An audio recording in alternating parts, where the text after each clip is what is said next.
passat diumenge es va celebrar al Poliesportiu d'Aldaia l'11è Trofeu de Ball Esportiu, una jornada maratoniana que comença a les 10 del matí, puntuable en el rànquing autonòmic i nacional.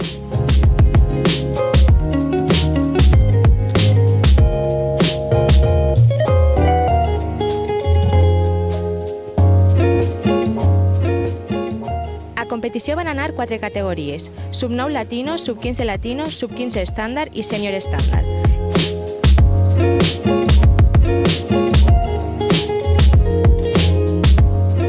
El públic va gaudir de tot un dia al poliesportiu en una cita que s'ha convertit en fixa en el calendari aldaier.